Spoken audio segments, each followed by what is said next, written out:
That was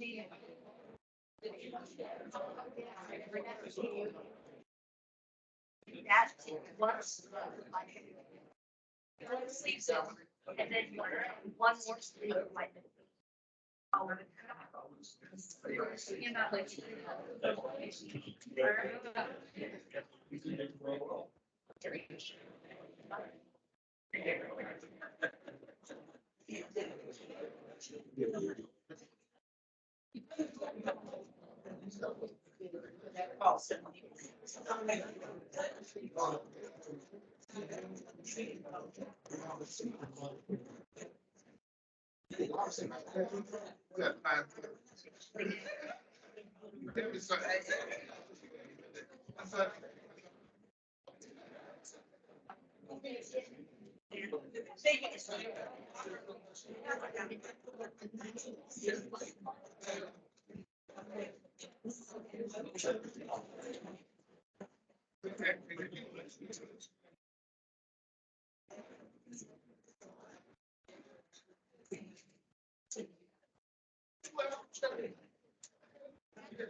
So I want to say good afternoon, everyone.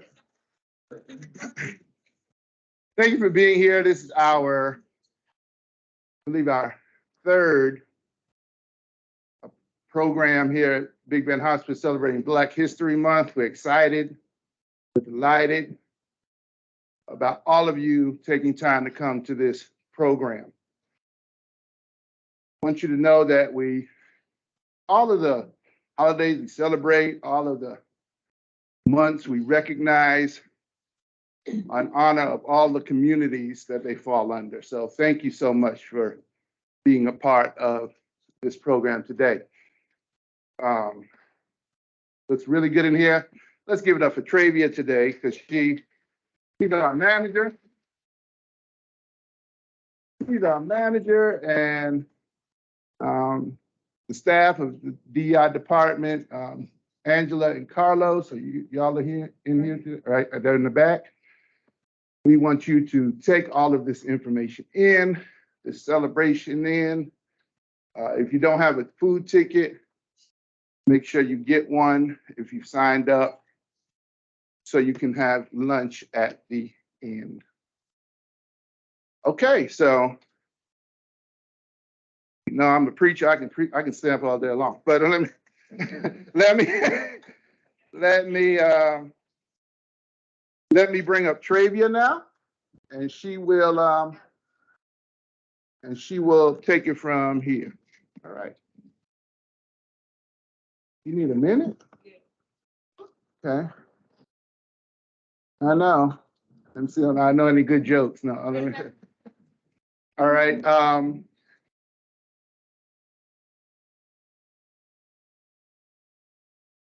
right, here she comes.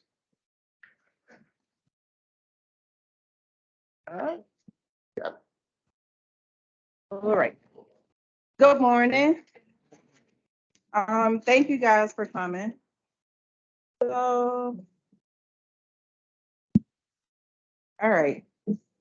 So thank you guys for coming to our department's third annual Black History Celebration. It means a lot to our department that you guys are here. As Dr. Lenny said, we ask that you kind of let your hair down a little bit and kind of enjoy the program that we have. And I'm going to read a little bit about a song that the Brownsville Preparatory Institute will perform. Many of you know Brownsville Institute from my daughter Leah. Leah went there. When you see her around the office with her yellow and black, this is a school that she attends. And the school is directed and founded by Miss Rita Brown, and she's back there in the back. Miss Brown, raise your hand. And so she's also here with two chaperones, I'm gonna say, which are good friends of mine. Is it Dr. McLeod and Chris McLeod.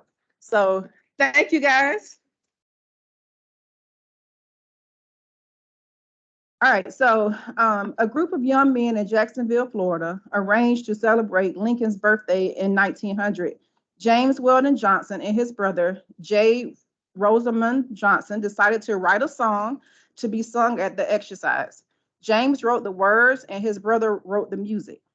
Their New York publisher, Edward Marks, made copies of the Johnson brothers, and the song was taught to and sung by our chorus of 500 African-American school children.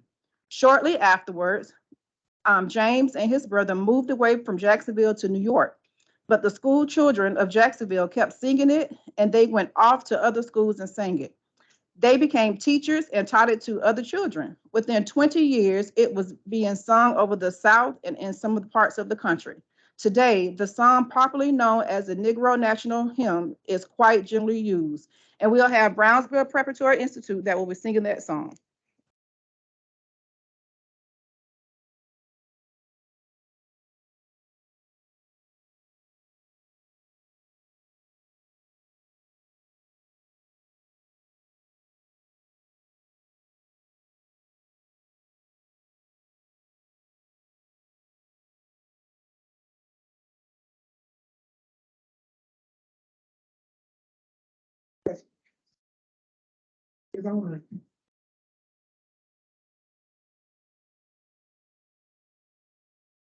Friends, you can remove your masks.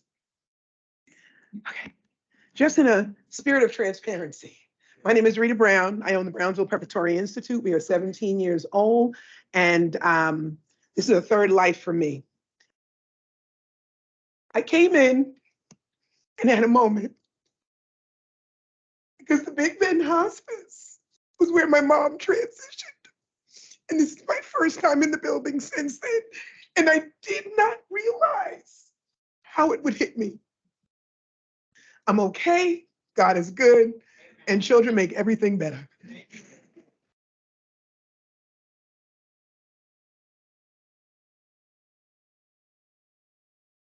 Okay, our children are going to sing Lift Every Voice and Sing. You do not go through Brownsville Preparatory Institute without learning this song. I am going to put the music on. I understand that you all may not hear it, but guess what? My kids are so good that it doesn't really even matter. Okay.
That the dark past has come. Sing a song full of the hope that the present has brought us. Facing the rising sun of our new day begun. Let us march on, till victory is won. The road in the chance we ride, else in the days when hope unborn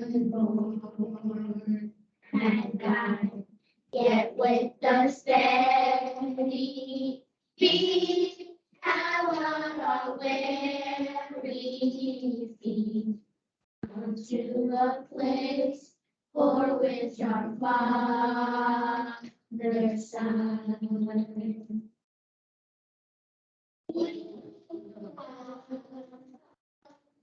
Over the way that the tears have been watered, we have come, shedding our pain through the blood of the Son. Out from the gloomy past till now we stand, where the white wing of our bright star is tanned. God of our weary years, God of our silent tears, that who has brought us far the way, that who has brought us might let us into the light, but forever in the past we pray. Let be safe from the places and God where we may be. Let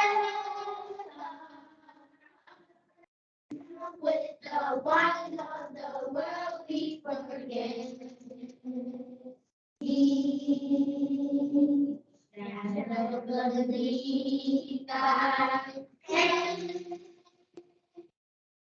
may we forever stand true to one God, true to our native land.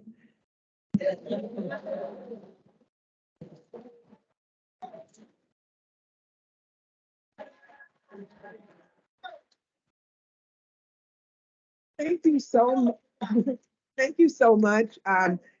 Don't worry about that early clap. Most people only know the first verse.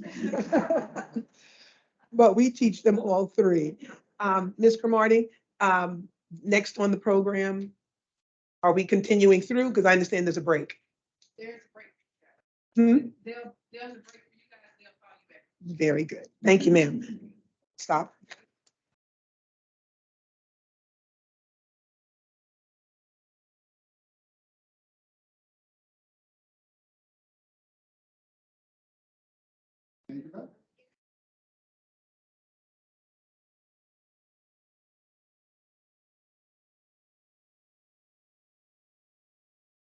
Good morning, everybody. Welcome.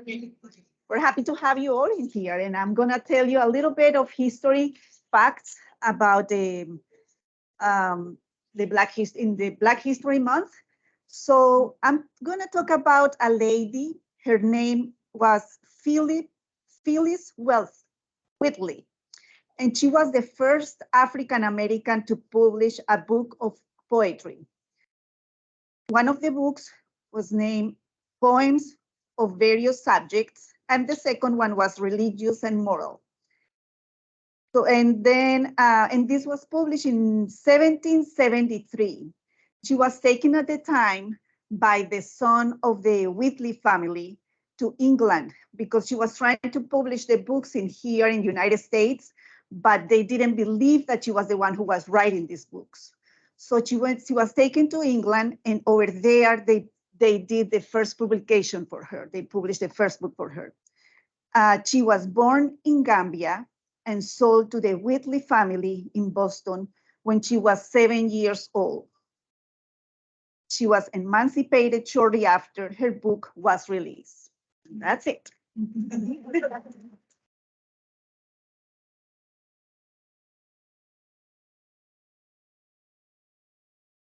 I have an extensive resume of one of our speakers here. I'm not going to read it all, but we are delighted to have Sheriff Walter A. McNeil here with us today. He was elected 2016 as the sheriff and reelected for a second term in 2020. He has distinguished 40-plus year career as a public servant and has led the fight against crime in Tallahassee and across America. In 2012, he was selected to serve on the advisory group that met with Vice President Biden to discuss gun violence. He holds numerous awards. He's an outstanding citizen, down-to-earth sheriff of our community. He serves on several boards to include the Southside Rotary Club, Big Bend Minority Chamber, United Way of Big Bend, Boy Scouts of America, and on and on. He is a past adjunct instructor at both FAMU and FSU, instructing in the study of the introduction to law enforcement. The way I know him personally. He's a friend of the family. We both attended the same church before I entered into ministry. What I remember about him, share this, and he's probably gonna hear this for the first time. I remember about the sheriff is every year at New Mount Zion when I was attending, we would always have a flag football game before the Super Bowl. And I remember the game that Sheriff McNeil was out there with us, and he would not have scored that touchdown had I not been his lead blocker. So, put your hands together as we welcome the sheriff.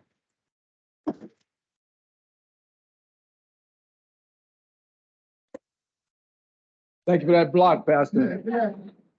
How you here today? Yes, sir. You're still making those blocks too. Thank you. I am indeed delighted to be here this morning with you all. The fact that I got a chance to hear the Brownsville youth sing the Negro National Anthem, quite honestly, has capped off my day, as I suspect it capped off many of yours as well. Just the fact that we are here gathered in this place to celebrate Black History Month is also heartwarming to me. The history of African Americans is perhaps one of the most important things that we can be about trying to engage in our country, particularly in times like these.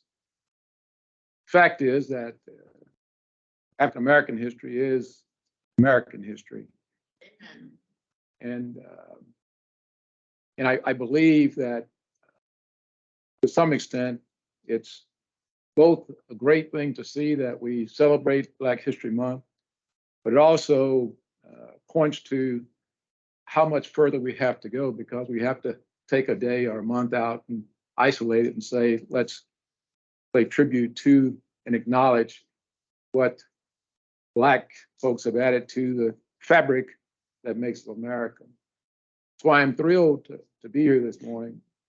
And I want to thank Ms. Comarty for the invitation. I've known Ms. Comarty since she was a little baby, I believe. Her mom and the whole family have been just tremendous citizens of our community. They have done great things, and I am delighted to be here on at her request. I thought quite a long time about what I should say to you all this morning. In fact, I started to pen a speech, and as I was writing the speech, I said, I don't think they want to hear a politician give a speech. That perhaps what I can perhaps do is give you some idea of Black history from a law enforcement perspective, and perhaps from my own experiences as an African American going through the travails of being an African American in law enforcement, starting back in 1978. We have come a long way since 1978. And I thought I'd give you my life journey as a way to perhaps give you greater detail about what law enforcement has been like and what it perhaps should look like, and perhaps what it one day will look like. I was born in the state of Mississippi. My family migrated, as many African American families did, in the Deep South. We migrated to Chicago, Illinois, when I was about 8, 9 years of age. It was during one of those encounters in Chicago when I decided that I was going to be a police officer. At the age of 12, I decided that I would go into law enforcement. And the way that came about was through adversity. We were integrating the middle school,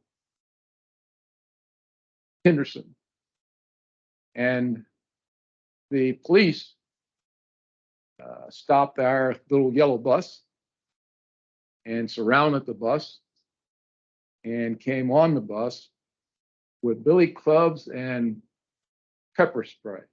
They call it tear gas, and we call it pepper spray today. They tear gassed all of these kids on a bus. And I was one of the fortunate ones. Pastor told you I run pretty good. And so I was able to get out of the bus and run, and one of the cops chased me. Didn't catch me, but he chased me. And they, as we do, we marched to City Hall. And after that march and things started to, get a little better, I had the occasion on the South Side, police could only police the Black community. And I asked one of the police officers who was walking our beat, Ashland, I don't know if you guys are familiar with Chicago, but Ashland Avenue, 61st and Ashland, Justin, where we lived. This police officer walking the street. I walked up to him and I asked him in my little 12-year-old voice, why did the police come on our bus and just start beating us up but we were trying to go to the other school? Why were they doing that? His response to me has stayed with me my entire life. I'm getting a little choked up on myself. He said to me, boy, when you grow up, maybe you can do something about it, but that's the way it is today. And so I made it my life ambition to become a police officer. Now, I keep talking about my athletic ability. So I went to school, got a scholarship, and then I made up my mind. I said, I'm pretty good at this football thing, so I'm going to be a football player and a police officer. And as fate would have it, there's a lot of people a lot faster than me and a lot stronger, a lot bigger, all those things. And I realized quickly that football was not one of the things that I was going to be engaging in. And so I went to the University of Southern Mississippi. My dad still lived in Mississippi. My mom and he separated. And so I went to Mississippi my last 2 years of high school and played football at the high school there and went to the University of Southern Mississippi. But during my times in Mississippi, I had another occasion. My cousin driving a car. We stopped at the stop sign. Please he said he stopped. I'm a little guy in the back seat. I don't know if he stopped or not. But he turned the corner and the police got in behind him. He said, I can outrun the police. And so he takes off and he goes into a community in Mississippi, in Laurel, Mississippi, called Curb Settlement. It's called Curb Settlement specifically because it's very curvy. And the cars are doing this and that. And he's trying to get away from the police, doing this and that. And the police can't keep up with him. And they do what they did back then. They started shooting at the car. And I'm in the back seat and I'm like a little girl. I'm screaming and hollering, please stop, please stop. My cousin finally says, okay, shut up. Well, I'm going to stop. And he pulls over. They come up and they open the door and they snatch him out and they beat him with a silver kill light about that big and about that, looked to me like that big around. And they beat him and beat him and beat him. They handcuffed myself and my cousin who was in the back seat with me.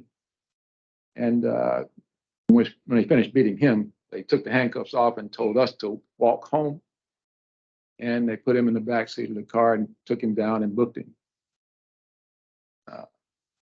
There again, now I'm in Laurel, police action. There's a march to the courthouse and to the city hall. And again, what's going on with the police and with African Americans. And again, I vowed that I'm going to go into criminology, so I majored in criminology at the University of Southern Mississippi. At the University of Southern Mississippi, I graduated, and we have what's called, at that time, a placement bureau. Placement bureau received letters and job announcements from all across the country. And I received 4 of those. One was to Houston, New Orleans, Tallahassee, and Fort Myers. And I chose to apply for a job in Tallahassee in 1978. Came to the city of Tallahassee in 1978, passed the entrance exams and all those things. First few weeks on the road after I got solo, right, with a training officer for a period of time. It was not uncommon to hear police officers on the radio say, we just stopped the nigger. Can we get a unit over here to back us up?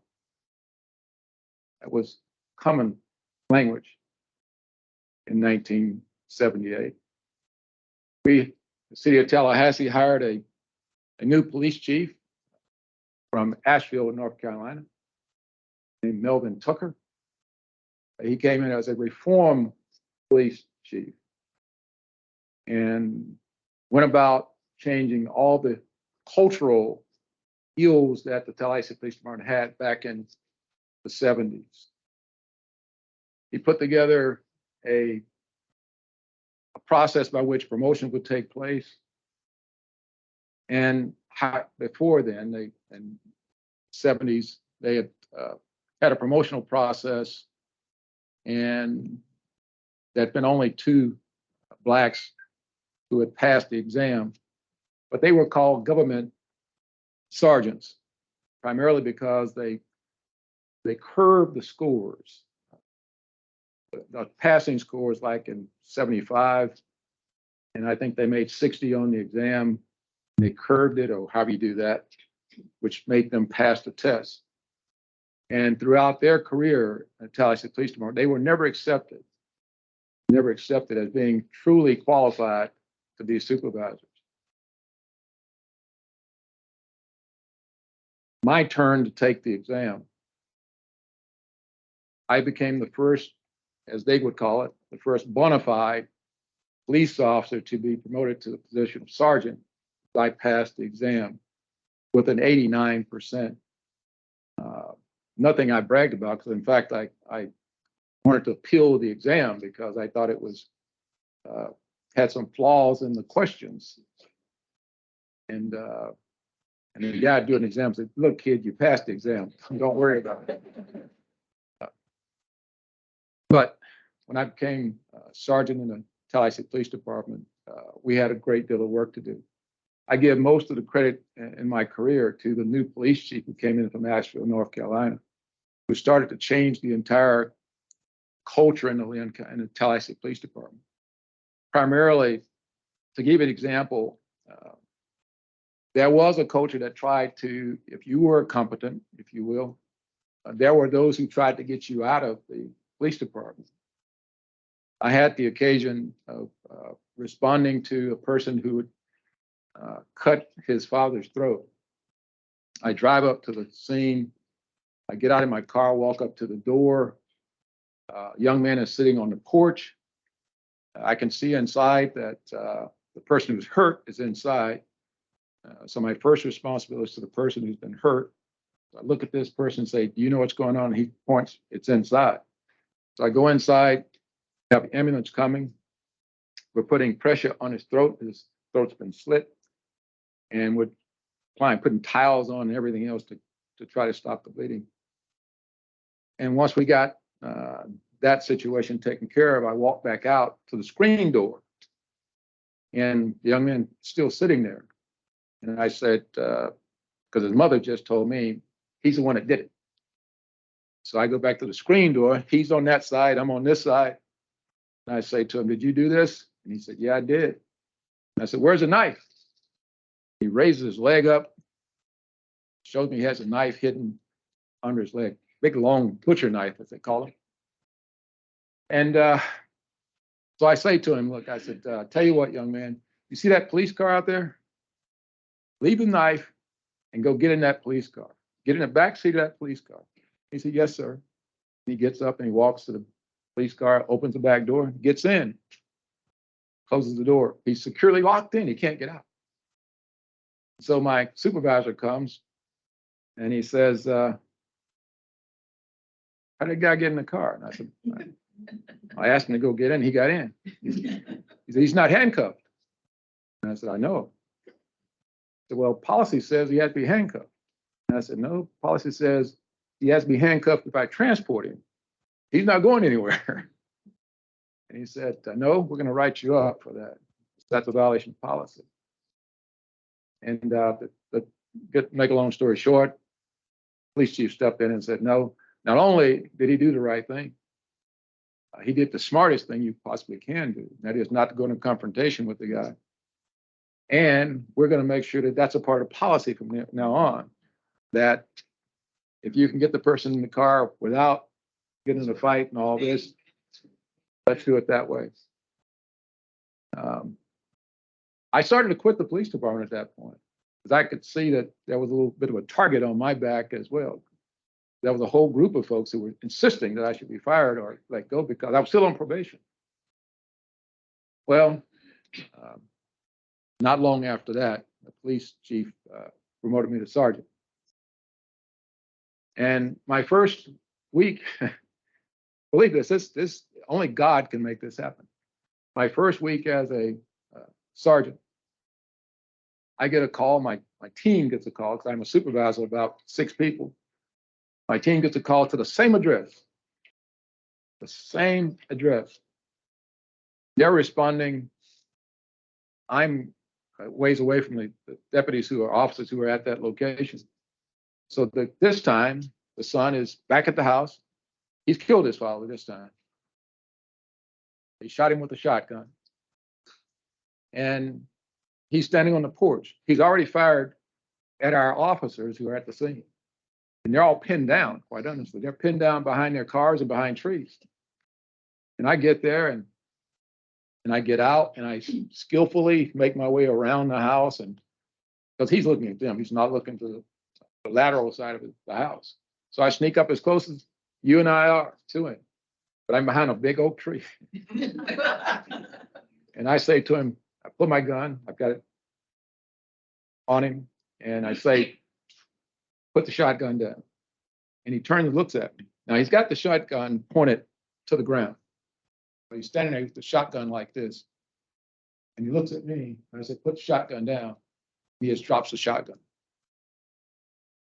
And I get him to back up to me, back up, come to me. He backs up to me, and I put the handcuffs on.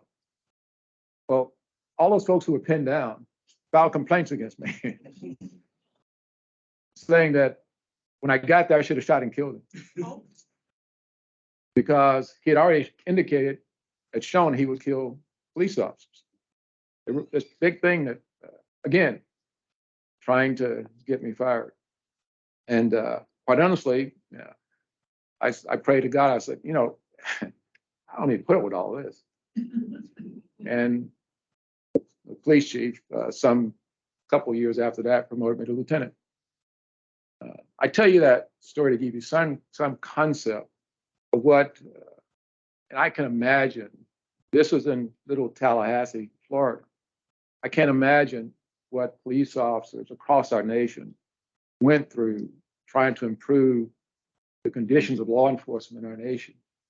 You can probably just kind of look in your mind's eye and you can probably see the fact that we've got a long way to go based on what we've seen in the last several weeks. Our profession, while it is an honorable profession, one that I dearly love, I believe what Sir Robert Peel said some 1,000 years ago, that the police are the citizens and the citizens are the police, that we are one group of folks united in trying to make sure we take care of each other, that police are not a separate entity that is able to go out and do anything without the consent of the citizens of the community they serve. And that's what we try to do in the Leon County Sheriff's Office. And that's what I've tried to do my entire career. I'm happy to say that through the efforts of Mel Tucker, who became my mentor, I did become the first African-American police chief in the city of Tallahassee.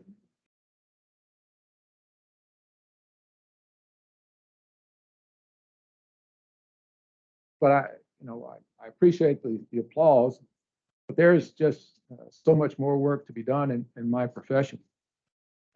I also had the opportunity, you may not know what civil citations are.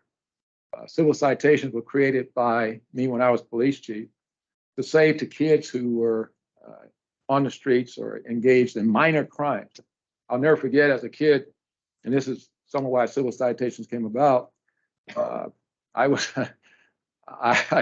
jumped the fence, my neighbor's fence. She had a big old pomegranate tree in her yard. Those things look so good. So I jumped the fence and went over and grabbed one, and the lady came out, and what are you doing taking my pomegranates? And she called my mother, and I got the biggest beating. You didn't need to call the police. Willie Pearl McNeil took care of all of it. So I believe that kids will make mistakes. And when they make those mistakes, we have to have a system that allows them to be treated, to give them an opportunity. And so we create this civil citation program that says a police officer does not have to make an arrest on minor crimes, that he or she can, in fact, engage with the parents and say, you know, here's what he did. Here's the person he stole this from. If they agree, let's do this for him, whether it's come wash her car, rake her yard, whatever it might be. So we put that in place here in Tallahassee. Now it's used all across America, quite honestly. We had the opportunity as well, since this is Black History Month, I had the opportunity to work as the Secretary of the Department of Juvenile Justice and the Secretary of the Department of Corrections. And I'm proud of the fact that we created, when I was at the Department of Juvenile Justice, what they call the blueprint for juvenile justice reform, which is being used, quite honestly, all across our state today. And also, when I was at the Department of Corrections, we created the first in the state of Florida, reentry program, reentry institutions, where we actually try to make sure that persons getting out of prison actually have opportunities to return to our community better than when they came to prison. So we're really very proud of those things we've done. But as I said from a few seconds ago, there is so much more to do. So many more things that we must do here in America. As we celebrate Black History Month, as I get ready to take my seat and perhaps even get on out of here and let you all celebrate as you'd like to, let me encourage all of us to please understand where we've come from. I think in understanding where we come from and how far we've come as a nation, and how so easy it is for us to, in my estimation, to come together as one fabric people dedicated to what our Constitution says. But it's also so fragile. And I'll leave you with this. There was a Frenchman who came to America, and Alexander de Tocqueville, a Frenchman, came to America, and he observed in the 1800s when he came, he said, this is the greatest country in the world, that this country, the United States of America, will never, ever be conquered from the outside. But if it falls, it will fall from the inside. And that's what we have to do, folks. We have to make sure that this great nation does not corrode on these issues, quite honestly, of humanity that somehow continue to seem to divide us. Thank you. God bless you. And happy Black History Month.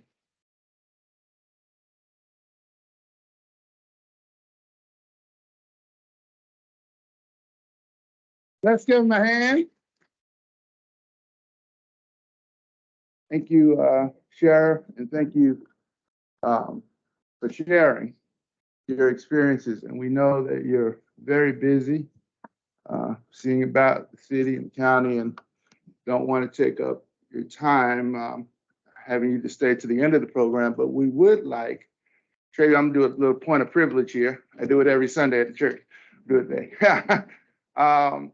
We would like to get a picture, maybe of you and some of our staff, so we can put it out on social media and in celebration of this. So if you wouldn't mind, if you would come up and if we get some of our BBH staff to come stand with the sheriff.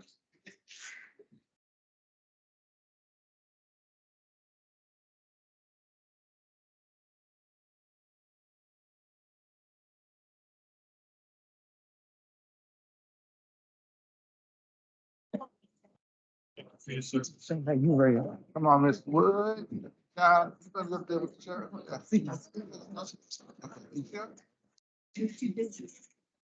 Anybody have their phone can go ahead and take us a few shots of, you got your iPhone, or you gotta get a few pictures of us.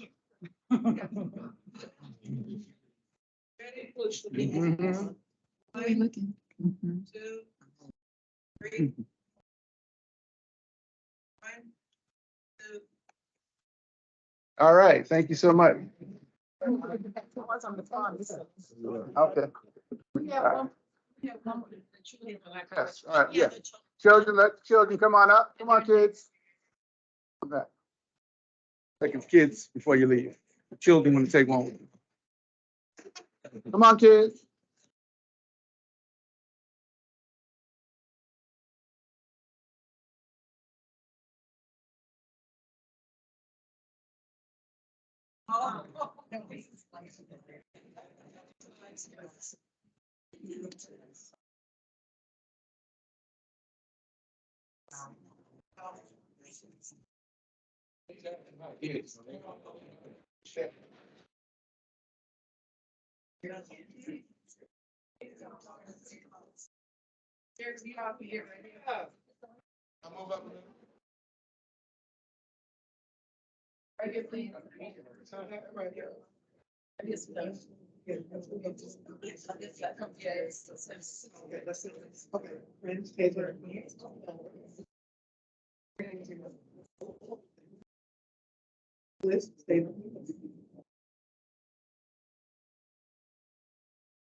Bless you. One, two, three, one more. One. Two. Thank you. And The kids can stay up because they're next. All right, thanks, Sheriff. Okay, now we'll have, next on our program is some speeches commemorating Black History Month from the Brownsville Preparatory School. We'll have Carlos to come up, give another Black History fact, and then I'll come back to introduce our next speaker. One thing I wanted to say, Brownsville had a tragic, I guess, accident probably about 2 years ago. Yeah. And Big Ben Hospice was there for bereavement for the kids. And their parents and Miss Brown was very grateful. Yeah. And he did a great job. Yes. Yes. And I can just add to that, it was a teacher that passed away in a fire. And the class, it was his class, and the whole school, of course, that was affected by it. But he was extremely instrumental. He was a first-year teacher. He only had 6 months in, but in 6 months with no experience, he was absolutely amazing. And what he did was he taught the children the creation. And if those of you who have never seen the creation, just like Lift Every Voice and Sing was something that we have adopted into our Every Class Has to Learn It since the passing of Mr. Cutter. Every class in Brownsville, you cannot leave Brownsville without learning the creation. So our children are going to perform for you the creation. I need you all to spread out a little bit more. Okay. And 1, 2, 3. The Creation by James Weldon Johnson. And God sat down on space, and he looked around and said, I'm lonely, I'll make me a world. And as far as the eye of God could see, darkness covered everything. Blacker than 100 midnights, down in the dark was strong.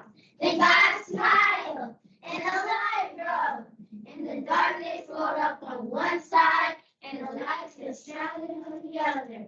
And God said, that's good. And then God reached out and took the light in his hand, and God rolled the light around his hand until he made the sun.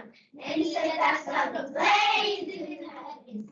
And the light that was left from making the sun, God gathered up in a shining ball, and he flung it against the darkness. Spangling the night with the moon and the stars, and down between the darkness and the light, he hurled the world. And God said, that's good. Then God himself stepped down. The sun was on his right hand, and the moon was on his left. The stars were clustered about his head, and the earth was under his feet. And God walked, and where he trod, his footsteps followed loudly up, and both the mountains up. And God stopped, and looked and saw that the earth was hot and barren. So God said, go to the end of the world, and he spat out the 7 seas. He battered his eyes, and the lightning flashed. He clapped his hands, and the thunder rolled. And the waters above the earth came down, the cooling waters came down. Then the green grass sprouted, and the red flowers blossomed. The pine tree pointed his finger to the sky, and the oak spread out his arms. The lakes fell down to the hollows of the ground, and the rivers went down to the sea. And God smiled again, and a rainbow appeared. And it curled itself around his shoulders. And God waved his arm and waved his hand over the sea and over the land. And he said, bring forth, and figured out the chocolate strand. Fishes and fowls, beasts and birds, swam in the rivers and seas, roamed the forest in the woods, and split the air with their wings. And God said, that's good. And God walked around, and God looked around at all that he had made. He looked at his sun, he looked at his moon, he looked at his little stars, he looked at his world with all its living things. And I won't be still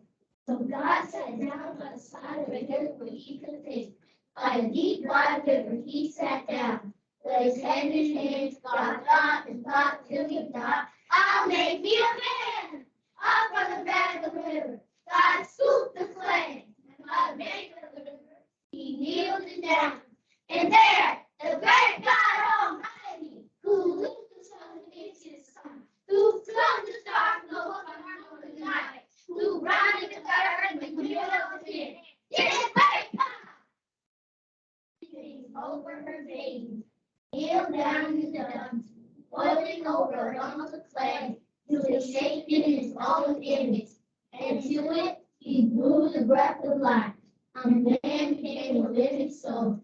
Amen. Amen.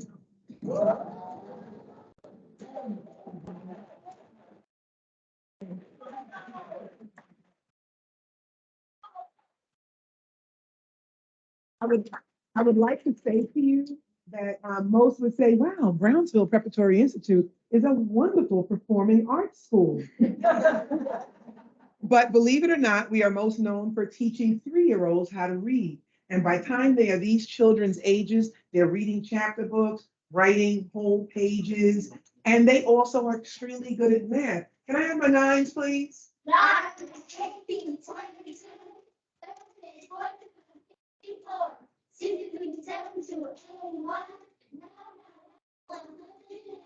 So most of them that have completed kindergarten, they actually know their whole multiplication tables to 12. That wasn't in the program, I took time. But now we have 3 children that have passages. Can I have everyone sit down, first course applesauce, where you are, except my friend Angel. Angel, can you please come forward? I don't know if I moved that. I don't know if I messed it up. Angel, 1 second. I don't know if I messed it up when I moved it.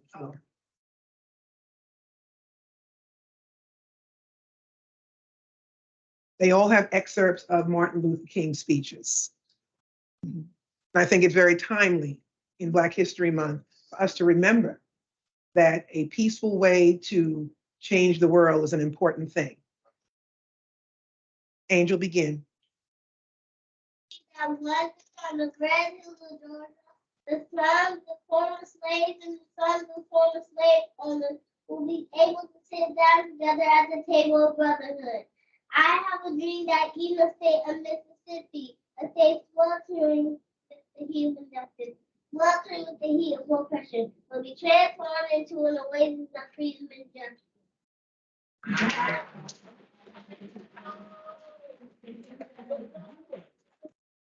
Can Judith stand up? That one day, my 4 little children will one day live in a nation where they will not be judged by the color of their skin, but by the content of their character. I have a dream. I have a dream that one day in Alabama, with its vicious racists, with its governor having his lips dripping with the words of interposition and nullification. One day, right there in Alabama, little black boys and little black girls will be able to join hands as sisters and brothers.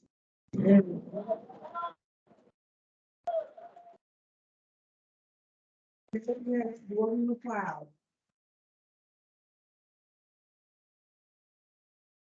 You got it, baby. Go ahead. And this could be the day.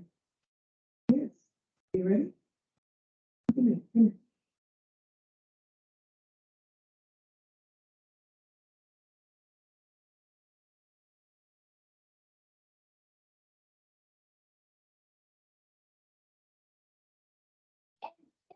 Be the day. This will be the day when all God's children will be able to sing with new meaning. My country, 'tis of deep, deep land of liberty, of thee I sing. Land where my fathers died, land of the pilgrim's pride. From every mountainside, let freedom ring. And if America is to be a great nation, this must become true. And so let freedom ring to the prodigious hilltops of New Hampshire. Let freedom ring the mighty mountains of New York. Let freedom ring the heightening of Ganges of Pennsylvania. Let freedom ring the snow-capped Rockies of Colorado. Let freedom ring the curvaceous slopes of California. But not only that, let freedom ring the Stone Mountain of Georgia. Let freedom ring the Lookout Mountain of Tennessee. Let freedom ring every hill and molehill of Mississippi. Every mountainside. Let freedom ring. And when this happens, we allow freedom ring to let it ring for every village and every hamlet, every state and every city. We will be able to speed up that day with all God's children, black men and white men, Jews and Gentiles, Protestants and Catholics. Be able to join hands and sing in the words of the old Negro spiritual. Free at last, free at last, stand by, we are free at last.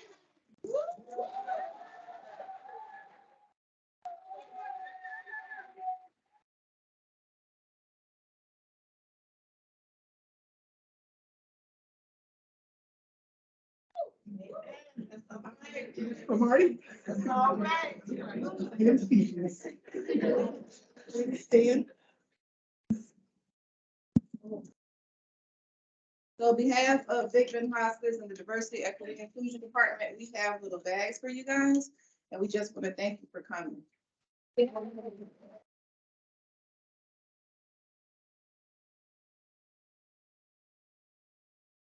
want to thank you all so much. Excuse all my functions today. God makes a mistake.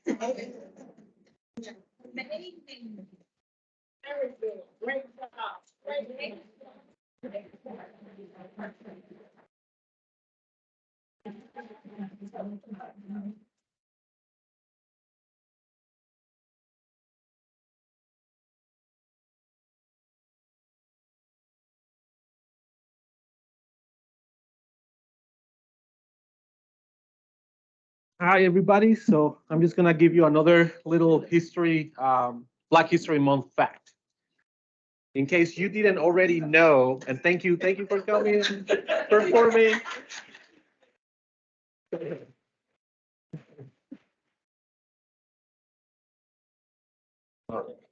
Round of applause. Start over, yeah. I'm gonna give you another Black History Month fact. It's gonna be very brief, okay? I'm sorry there's no subtitles so that you can understand me, so I'll do my best. So in case you didn't already know, the creator of Black History Month was historian Carter G. Woodson, often referred to as the father of Black history. He was notably the second African-American to graduate from Harvard University with a doctorate degree and is credited with being one of the first scholars to study and research the history of African Americans. That's it.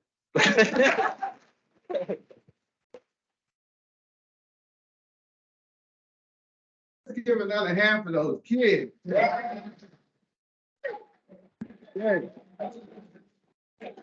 Outstanding. Outstanding. Crisscross applesauce. I remember that. Yeah, I can't do that anymore, but.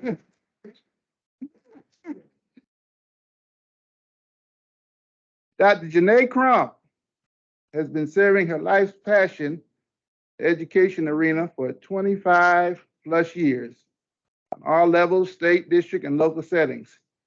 She is the current CEO of Crump Educational Consulting Group, LLC, which offers services in the educational realm of student testing, strategies, accreditation, and overall school advocacy. Dr. Crump received her Bachelor of Arts degree in Business Administration from the University of Florida, where she was awarded the Presidential Recognition Award. She also received a Master's of Science degree in Educational Administrative Leadership from Florida State University and a Doctor of Philosophy degree in Educational Leadership from Florida A&M University.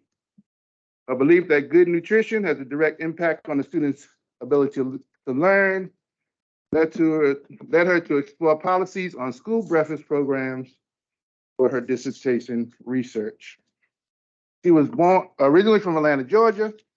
She grew up in Merritt Island, Florida. In her spare time, she enjoys reading, traveling, working out, and spending quality time with her family and friends, which includes her twin sister, Renee Brown. Her husband, attorney Benjamin Crump, who is well known throughout the country and doing great work in Tennessee right now. Daughter, Brooklyn Zeta Crump, are her relatives. And it is my pleasure now to introduce Dr. Crump to us today, who will come.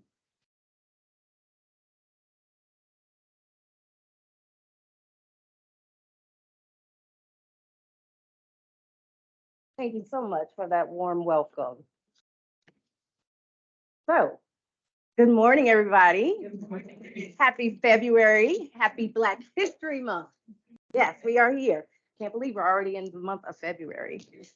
So good morning. Thank you so much for having me today. It's a real honor to be able to address you, not only as a Black History speaker, but also as a recipient of the most caring services given by this organization, the Big Ben Hospice. Last year, about this time, my Aunt Alice's health began declining, and it was the Big Ben Hospice that helped my sister and I to be able to walk through that process. So it's nice to be able to know that the money that I have been given over the years is in good hands, and you really do stay true to the mission that you all say you do. So I say all of that to say, thank you, Big Ben Hospice, for caring so much as you do, and happy 40th anniversary for you. And my family and I wish you nothing but continued gratitude for the years to come for all that you do. So thank you very much. All the way from your administration, all the way down to your staff, just wonderful services. So thank you very much. So as the kids say, let me reintroduce myself. I am Dr. Janae Crump, and I am very excited to be here to be able to talk with you all, even for just a little bit, about my experiences of working in the education arena with our youngest minds, found in our youth, and also working with their families. I come before you today as the president CEO of Crump Educational Consulting Group, a former director of neglected, delinquent, and I say at risk. I don't really like that term, but I'm going to be politically correct and use it, at risk programs. Also as an academic coordinator, a school administrator at various school settings, as a director of teacher preparation programs for the state of Florida, and also as a former 5th grade classroom teacher, but also, most importantly, as a Black woman who still believes that education is the key to instilling hope, purpose, and sound decision-making skills that are ever so needed in our youth of today, that also as they lead into tomorrow. So as a result of my journey through the different realms of the education field, I have discovered some truths that I would like to share with you this morning. Actually, we're going into the afternoon. So this afternoon, as a means to help you unfold what some of these challenges that are found in school settings are. In essence, one would find in youth who are considered neglected, delinquent, or at risk. And in doing so, I hope to be able to inspire as well as empower you to do more for such communities as these. One of my most challenging tasks as an educator, and I want to stop right here and just say any educator, because when I think about the word educator, that is all of us. We all are able to transfer knowledge to someone. So from here on out, when I say educator, I'm saying all of us, okay? So one of the most challenging tasks of any educator is to be able to instill hopefulness in our youth so that they can see their purpose, their worth in this, what we call our hustled, bustled world of ours. One of the first truths that I came to learn when I was a beginning teacher is that a mind, once stretched by a new idea, never regains its original shape. It is up to us educators to stretch the minds of our youth, to make them to be able to see things and the possibilities in their minds that they had never seen with their own eyes. A great teacher named Albert Einstein once said, "Imagination is more important than knowledge. Knowledge is limited, but imagination has no limit." So let's work together as educators on teaching our youth to have imagination, not just the knowledge that is gained in just textbooks and lessons taught. We must never forget what one of the greatest teachers in history taught us, that being the Greek philosopher Socrates, who taught Aristotle and his other students that as an educator, I cannot teach anybody anything. I can only try to inspire them to think. So let's work together to be able to inspire our youth to think. One of my husband's favorite legal minds is that of Oliver Wendell Holmes, who said that the main part of intellectual education is not the acquisition of facts, but learning about how to make facts live. When I was preparing for my master's composition exam, I based this concept on the thesis that until you can make a child understand how 2 + 2 = 4 is relevant to his life and his circumstances, he would not be able to connect to the education process.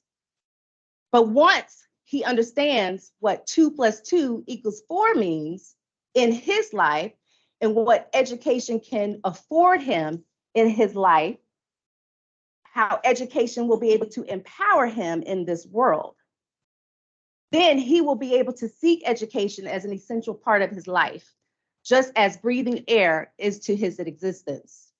An education system isn't worth a great deal if it just teaches young people how to make a living, but doesn't teach them how to make a life. So as the educators that we are, we have to first empower our youth with the concept that education is a real means to an end for them. Secondly, we have to show them that the ends do not justify the means if you are only using this education for selfish purposes. We have to also teach our youth that they have to use this education not only to make themselves better, but to make others in their community better. I think the true empowerment of education can be summed up in these few words from a great Chinese proverb that simply states, education means nothing if you keep it amongst the educated. I will repeat that. Education means nothing if you keep it among just the educated. It is our job to empower our students to understand how education is going to make a difference in their lives and how to use that education to make a difference in the lives of those individuals that they personally make a connection to.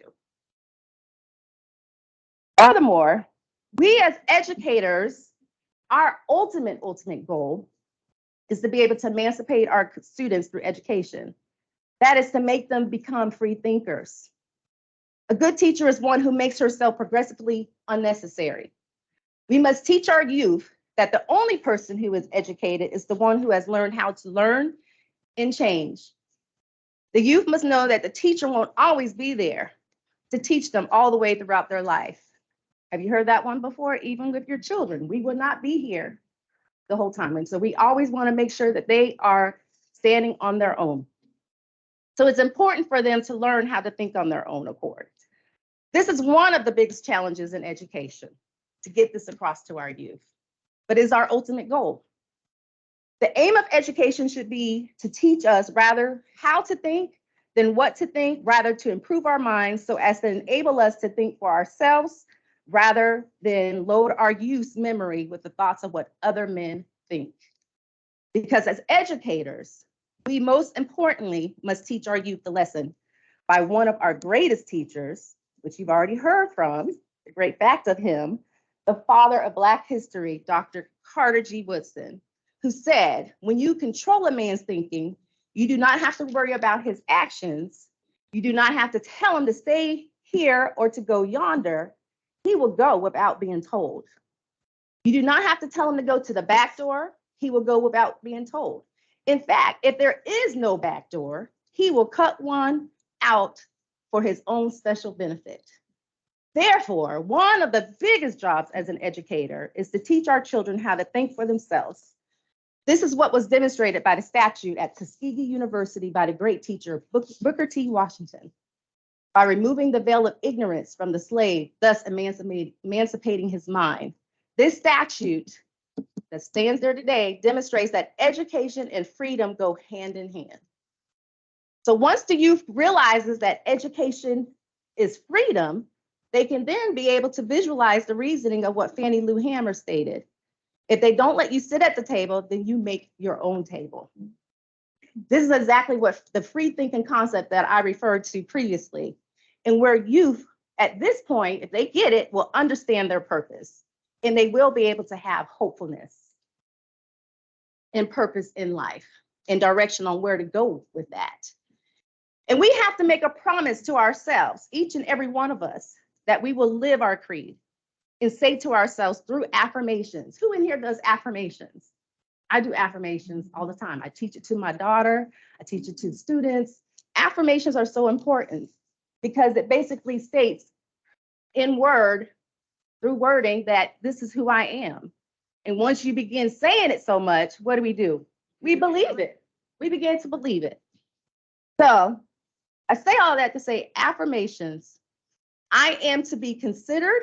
I am to be valued. I am to be respected. Anywhere I find myself on the face of this earth, I have to know that I am a child of God and go forth and do what my purpose is. And that's what we have to get across to our students.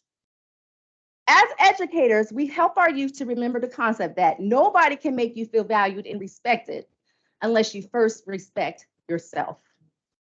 So in conclusion, I resolve to not let Black history be exterminated because our traditions, our culture, and our children matter.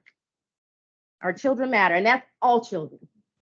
All children matter, but especially our Black children. And that is why I teach it to my beautiful Black 10-year-old daughter, Black history every day, because Black history is American history. And like the great Negro educator, Carter G. Wilson, also the father of Black history, said, if a race has no history, has no worthwhile traditions that are respected and taught to the youth, it becomes a negligible factor in a thought of the world, and it stands in danger of being exterminated. And I declare, we will not be exterminated. So I want to implore all of you educators, not only for this month, but all throughout this year. But even though the focus is this month, so if you need to start here this month, especially to go learn some Black history, because Black history is American history. So I would like to thank you for your time and your attention, and I salute you to be the educator that our youth desperately, desperately need. Thank you very much.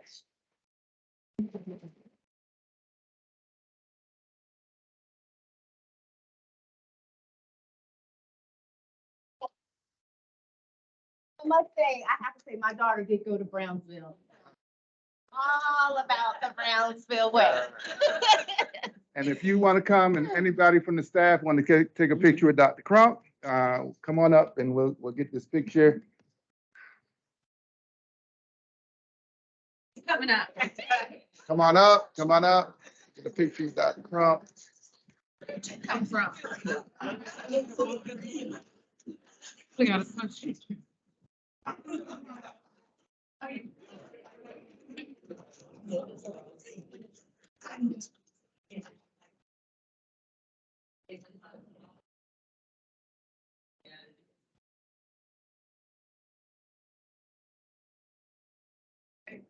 On the three, 1, 2, 3, 1, 2, 3. Thank you. Thank you. All right. At this time, we'll have Angela who come up with another Black history fact. And we just want to remind you all that throughout the month, the DEI department will be sending out Black history facts throughout the month through email. So check your emails. We'll be getting out a lot of information this month to celebrate Black history. Then after Angela comes, we're going to, our final presentation will be from Tiffany Austin with the Fertile Ground Family Services. And then I'll come back to some final remarks. Then we'll conclude the program.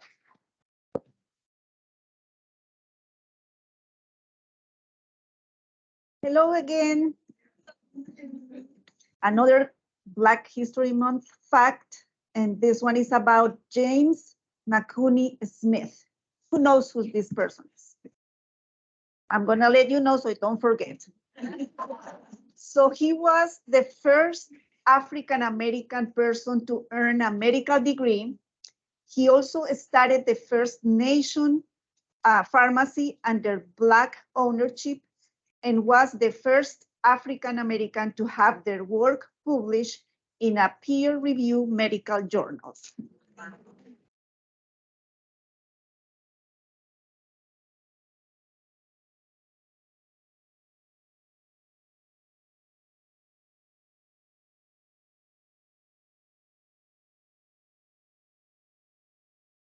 In the indigenous Garifuna language, Gwiti Bunafi. How are you all? Good. I'm Tiffany Austin. I am a native of Tallahassee, Florida, born in Tampa, but from Tallahassee from about the age of 2. I went to Appalachia when Appalachia were the Indians. I went to Fairview Middle School and I went to Rickards, entered as a Redskin, exited as a Raider. So today I was asked by Miss Cromartie to come and just share a little bit about myself and provide some entertainment. So I kind of pondered about what to share. I've listened to Chief and Mrs. Crump, and I just wanted to, the Brownsville group left, but I wanted to just offer my condolences to them. I also wanted to thank Big Ben Hospice. About 25 years ago, you all helped my grandmother and grandfather transition, my big mama. I was about my daughter's age, so it's very kind of vague, but I remember just them gathering us together and, helping us with the grieving process. So I'm very thankful for that. There's life, there's death, and there's transformation. So I always like to think about, yes, we grieve, we have sad moments, we have discouraging moments, but there's always something, there's a seed in it that we can grow something new from. And so by day, I am, and always, I am a licensed midwife, and I'm also a certified professional midwife nationally. I am, so you remember like the midwives of the Bible, I don't work in a facility. I'm a solo practice, old school granny midwife. It's been a journey because just as the current political state, my profession was tried to be wiped away. And so I'm kind of one of those people where you tell me I can't do it, I'm gonna try to do it. I've primarily been an entrepreneur, which is not easy in Tallahassee. And so we started this nonprofit to supplement my patients of my practice. Patients need food, my patients need diapers, my patients need to get out and get some physical activity, mental health support. So whatever the need is, I try to provide it. And for me personally, African dance came into my life in 2005. And it was my mental shield. It every Tuesday, Wednesday, Saturday, I knew that we can go in this space for 2 hours and let it go. I can just shed. So that's what it's done for me. In African dance, there's a reason for every dance. I know it looks like we might be flailing along. We just having a good old time, but there's communication going on. Lots of communication. It is a very structured activity. There's a reason. If there's death, what you need? If there's death, there's a rhythm for that. If there's a marriage, there's a rhythm for that. If there's a baby born, there's a rhythm for that. There's twins born. There's a different rhythm for that. If we're harvesting grain, different, so there's a reason for each um, rhythm that you may see out there. So I'm going to share a little bit. I'll stop talking because I'm not a talker. I'm a doer. I'm a doer. We have more instruments than people. If anyone wants to grab the shake array, they can. And should we kind of limit our volume or, okay. Anyone? Any volunteers? You're gonna start to go for it. So I actually made this. I actually made this, shakerade. Shakerade, yeah. I wanna talk about it. Mommy, this was one of my mental health activities. I don't know if any of you know Dr. Kasima Boston, but this is one of her endeavors that she brought out. I think she calls it the Shakerade movement, in 2020. So during quarantine and we're all locked in the house, I was just bringing away. And it was very therapeutic. I'm a person that has to like keep my hands busy.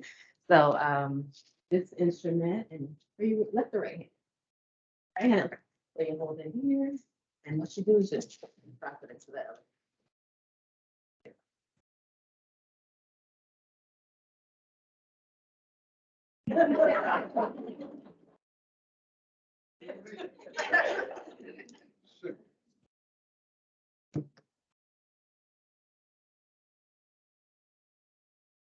So the resourcefulness, let's talk about, this is not traditional.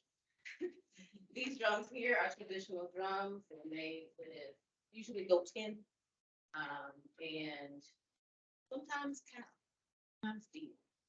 The goat is very traditional, so the goat is slaughtered. We eat the meat. Nothing goes to waste. And that skin gets hung up and dried out and salted and ready and prepared to be played on the drum. So all of this is kind of supplement to their public school education, with kids here. So, all right. Let's see, where do you want to start?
Yes, very good.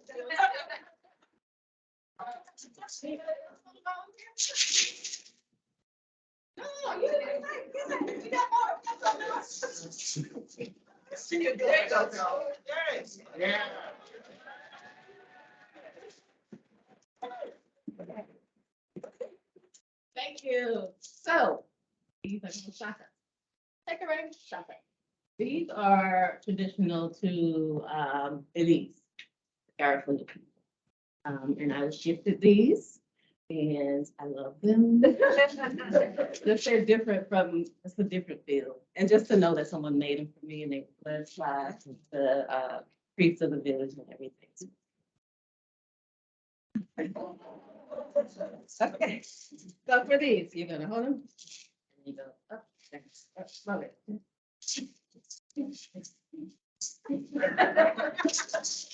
Yeah. Okay, this is your tip.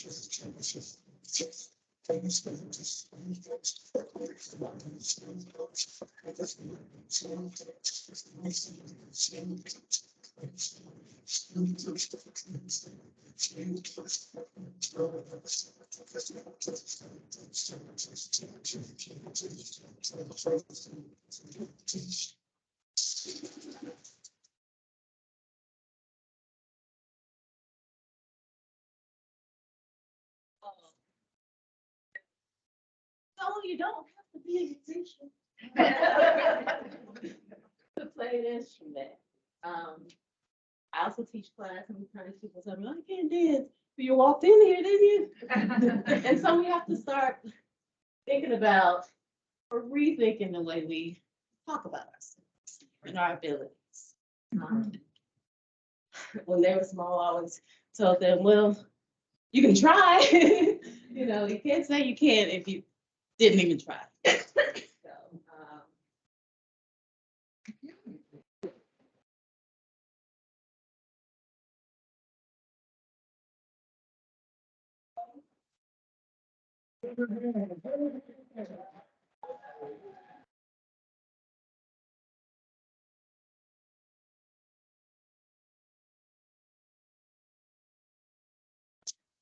I believe if there weren't a lot of people in here, I could do that.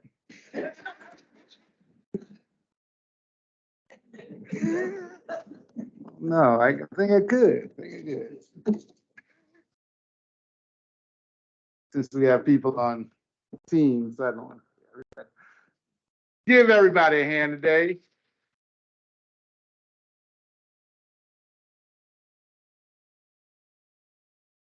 For my remarks, I would be remiss if I did not call up John Wood, our CFO, who to come and give us some remarks. He's the one who signs the check, so come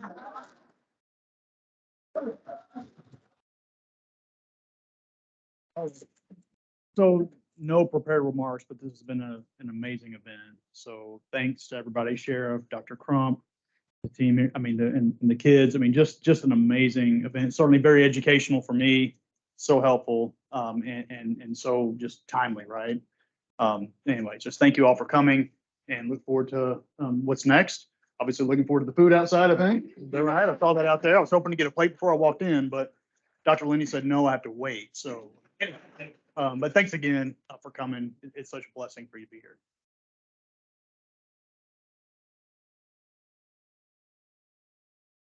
On behalf of our department, we want to thank you all for coming, taking out a time of your day to come and celebrate this occasion with us. I want to remind you there's more down the road in our department. We celebrate all cultures, all heritages and all customs. So be on the lookout for us. I want to thank Travia and the staff.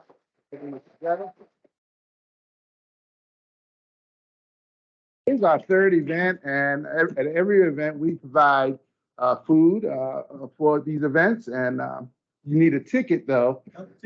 Come see Carlos for a ticket. The food is going to be outside, so you stop by, and then they'll give you a to-go plate there. A lot of good food in the plate, and so enjoy. Once again, thank you so much. As we continue to celebrate Black History Month, be on the lookout for everything to come.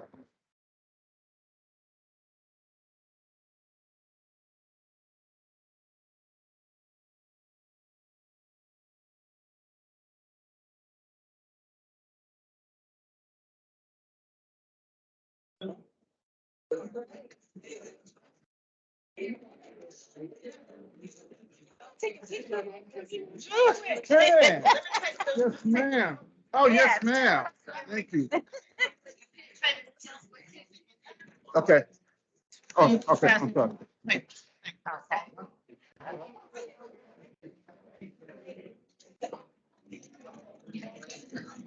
All right, yes, ma'am, thank you, thank you.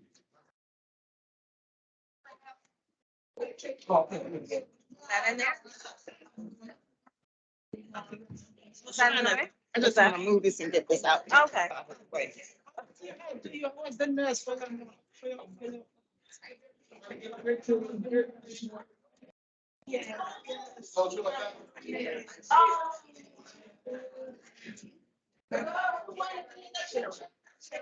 Tiffany, yes.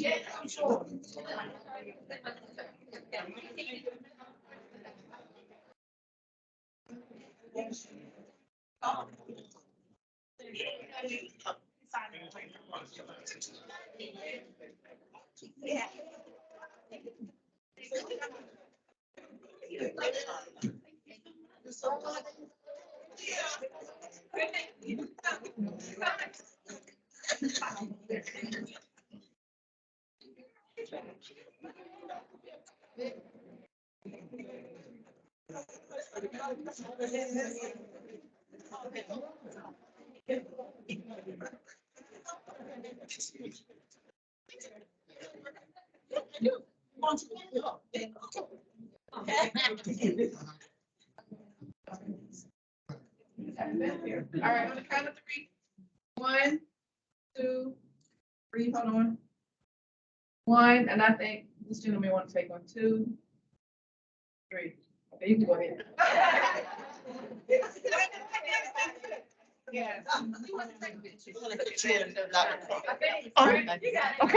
I didn't even know. Because I'm trying to get that picture back. Oh, okay. Okay, there we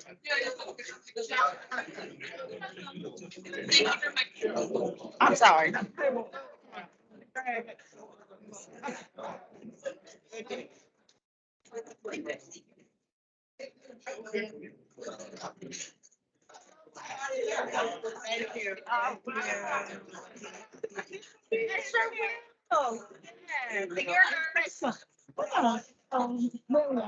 Mary. Yes, I do remember the name. Yes.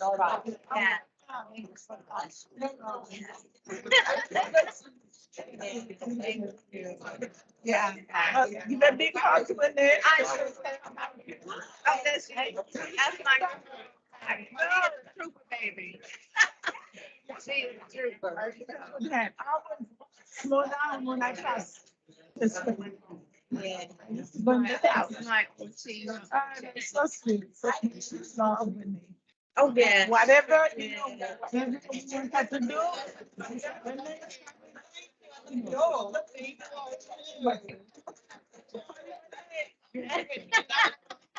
She'll get it again. Oh, yeah. She got it done. And see, I keep my mom at my house and we gotta take care of our. I know, but listen. I don't know what shape she is, but if she start eating, okay. Right. Yeah. Stop eating. Right. Okay. Yeah, we So know we that can next help time. with it. Oh, yeah. Okay. Yeah. All right. Thank you. Take care. Have to let Renee know. Yes. So- please. Oh, not fun. My bad.